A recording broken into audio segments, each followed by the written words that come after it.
जीतेंगे, इस बार हम इस सरकार को हराकर मानेंगे। अब की बार ये सरकार इस आंदोलन का गला नहीं घोट सकती। ये मोदी सरकार जो आज इस देश का बंटवारा करना चाहती है सांप्रदायिक आधार पर, अगर तुम देश की जनता को बांटोगे तो देश की जनता तुम्हें बाहर का रास्ता दिखा देगी। ऐसा आंदोलन, क्योंकि ऐसे बहुत ही कम ऐसे उपलक्ष्य होते हैं हर व्यक्ति की जिंदगी में जिनको वो अपनी अगली पीढ़ी को बताकर जाने के लिए उत्साहित होता है। उनमें से एक किसान आंदोलन भी एक ऐसा ही आंदोलन था। हम किसान नहीं हैं, खेती नहीं करते, लेकिन उसके बावजूद भी उस किसान आंदोलन का हिस्सा बने। एक तो इसीलिए कि हमारे आदरणीय नेता श्री सत्यवान जी, शंकर घोष जी के द्वारा ये प्रोत्साहित किया गया कि महिलाओं को भी इस आंदोलन में हिस्सा लेना है। लेकिन एक और बात थी, वो ये कि किसान आंदोलन ने जब ये आंदोलन शुरू हुआ, क्योंकि उससे पहले हम देख रहे थे कि ये मोदी सरकार एक एक करके हर आंदोलन का गला घोट रही थी, चाहे वह जेएनयू के छात्रों का आंदोलन हो, चाहे शाहीन बाग का आंदोलन हो, कोई भी जायज आंदोलन इस सरकार ने छोड़ा नहीं था जिसका गला ना घोटा हो। लेकिन जब किसान आंदोलन शुरू हुआ पंजाब से, और जब हरियाणा के किसानों ने उनका स्वागत किया कि हमारा बड़ा भाई आ रहा है और जायज मांगों को लेकर आ रहा है, तो इस किसान आंदोलन ने पूरे देश को एक ताकत का एहसास करवाया कि हम जीतेंगे, इस बार हम इस सरकार को हराकर मानेंगे। अब की बार ये सरकार इस आंदोलन का गला नहीं घोट सकती। इस कॉन्फिडेंस को देखते हुए हम इस आंदोलन में शामिल हुए। और साथियों, इस आंदोलन ने किसानों को भी, जैसा कि आप जानते हैं, रूस में क्रांति हुई थी 1907 में। रूस की क्रांति के बाद यह दिखाया क्रांति ने कि मजदूर एक ऐसी शक्ति है जो समाज को परिवर्तित कर सकती है। लेकिन इस किसान आंदोलन ने यह साबित किया कि किसान भी वो शक्ति है जो सामाजिक परिवर्तन ला सकते हैं, जो राजनीतिक शक्ति ला सकते हैं, जो राजनीतिक सत्ता को चुनौती दे सकते हैं।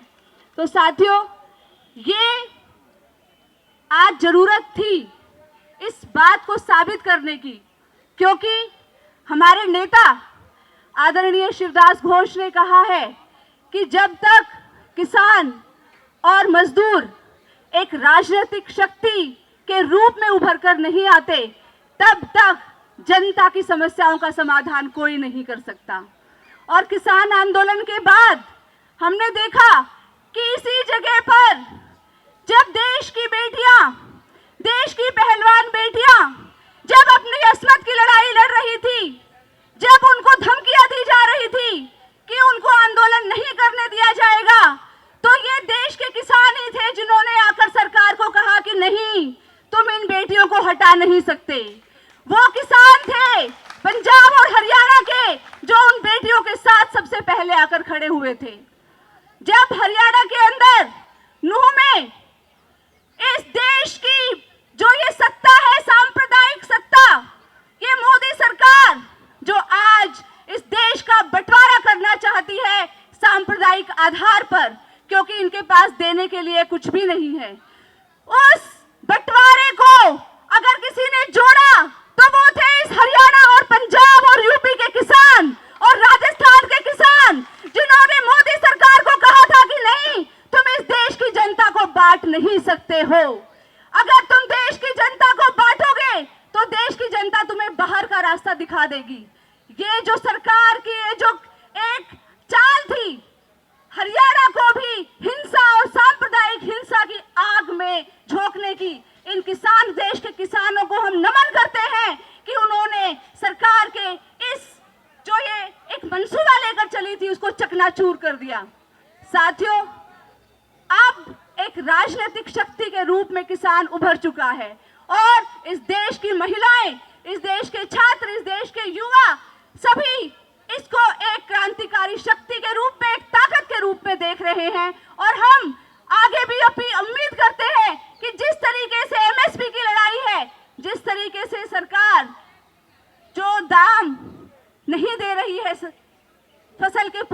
ध्यान नहीं दे रही है, उसके खिलाफ भी जो लड़ाई चल रही है, उसको भी हम इसी तरीके से लड़कर जीत हासिल करेंगे।